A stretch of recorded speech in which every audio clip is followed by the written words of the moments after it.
6월 20일 화요일 예품 매일 말씀 함께하는 여러분 사랑하고 축복합니다. 오늘은 로마서 11장 뒷부분을 묵상하실 텐데요. 말씀을 읽으면서 오늘 이 부분에서 내 삶 가운데 어떻게 적용할 수 있을지 조금 쉽지 않아 보입니다. 저는 오늘 온리 이야기를 통해서 함께 나누고 싶은 포인트를 나누고자 합니다. 아마 지난번 토요 모임에 한번 이야기 나눈 것 같은데요. 온리가 한 3살 때쯤이었던 것 같아요. 제가 이 마이너스 가지고 장난을 치고 싶어가지고 사과가 10개 있는데 5개를 누가 먹었어? 뭐 2개를 누가 먹었어? 이렇게 하다가 자 이제 1개가 남았는데 아빠가 2개를 먹었다? 그럼 몇 개 남았을까? 이렇게 물어봤던 적이 있거든요. 그러니까 오늘 내가 곰곰이 생각하더니 아빠 사과가 없는데 어떻게 먹어? 막 이렇게 이야기했어요. 제가 그래서 마이너스 1이야! 막 이러면서 놀렸던 그런 이야기를 기억하실런지 모르겠습니다. 여러분 온리가 그 당시에는요 마이너스 1이라는 개념이 없습니다. 지금은 이제 마이너스 1이라는 개념이 있어요.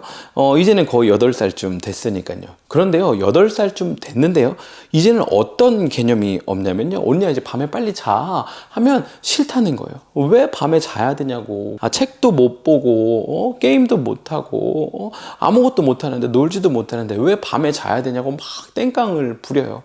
그리고 막 다음날 아침 되면 막 못 일어나겠다고, 왜 일어나야 되냐고, 학교 가야지, 그럼 왜 학교 가야 되냐고 막 이렇게 땡깡을 부립니다. 그러면서 막 학교 누가 만든 거냐고 막 이렇게 막 얘기를 해요. 아직 얘가 밤에 일찍 자야 아침에 일어날 수 있다, 쉽게 일어날 수 있다라는 거에 대해서 이해함이 없는 거예요. 아빠가 얘기하니까 무슨 말인지 듣고는 있는데도 어떤 건지에 대한 온전한 이해가 없는 것입니다. 저는 오늘 25절 말씀을 키로 삼으며 묵상하고 싶은데요. 그것은 바울 사도가 하나님의 신비, 다른 성경 번역에서는 비밀이라고 이야기하고 있습니다. 여기서 말하고 있는 신비와 비밀이 무엇이냐면요, 지금 이방인의 구원이 이루어지고 있는 시기라고 말하고 있는 것입니다. 한동안 그래서 유대인의 구원이 멈춘 것 같지만, 그래서 이방인의 구원으로 이제 넘어간 것 같지만, 그것이 아니라 하나님이 유대인들을 기억하고 있고 유대인을 향한 구원의 계획을 가지고 있다. 그리고 이것이 바로 하나님의 신비이고 비밀이고 하나님의 유대인과 이방인들을 향한 은혜와 섭리이다라고 이야기하는 것입니다. 그러니까 유대인들하고 얘네들하고 이제 진짜 안 되겠다. 니네들은 이제 끝이야. 같이 못하겠어.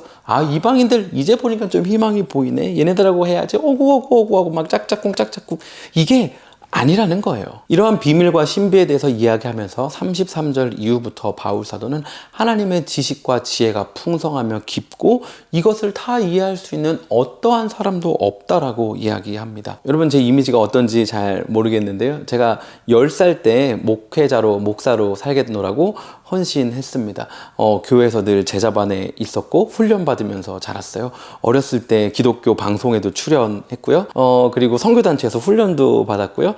신대원에 가서는 신학교 신대원 전체 열리는 설교대회에서 1등도 했습니다. 그런데요, 성경을 다 이해하는 것과는 아주 거리가 멀어요. 오늘 본문이 저에게도 쉬운 본문은 아닙니다. 성경을 읽는 것뿐 아니라 우리 세상 가운데 살아가다 보면 목사라고 하지만 답답할 때가 있고, 하나님이 다스리시는 이 땅 가운데 이런 일들이 일어나나요 하는 마음의 답답함이 생길 때가 종종, 사실 많이 있습니다. 여러분 굳이 그렇게 세상까지 확장하지 않더라도요, 종종 때때로 제 마음 한 자락 어찌하지 못하는, 하나님의 말씀대로 제 생각과 마음을 다스리지 못하는 순간들이 제 안에, 제 삶 가운데 종종 일어납니다.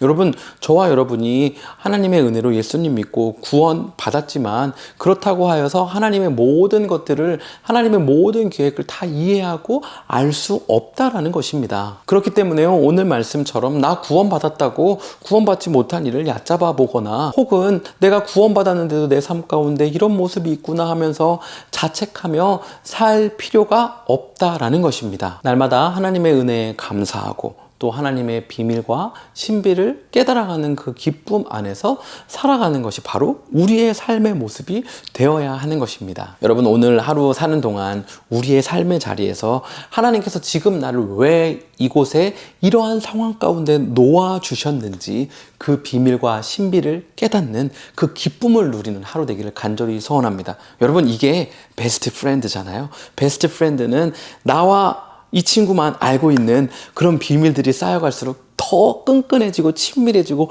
행복하잖아요. 서로 다른 사람은 모르지만 우리만 알아서 눈빛만 봐도 다른 사람과 함께 있지만 그거 알지? 하면 맞아 알아 하는 이런 친밀감 말이에요. 우리 하나님에 대한 비밀과 신비를 계속해서 경험하고 조금씩 더 알아갈수록 하나님과의 이 친밀감이 커져가서 하나님 제 마음 아시죠? 하나님 알아요. 저도 하나님 마음 압니다. 이 땅 가운데, 이 가정 가운데, 이 학교 가운데, 이 직장 가운데, 이 공동체 가운데 저를 보내신 하나님 이유 알아요. 저 이곳에서 하나님의 말씀 붙잡고 하나님의 뜻대로 살아가겠습니다. 라고 오늘 결단하고 도전하고 또 기쁨 누리는 그런 행복한 하루 살기를 간절히 소원합니다. 그럼 오늘 하루도 샬롬입니다.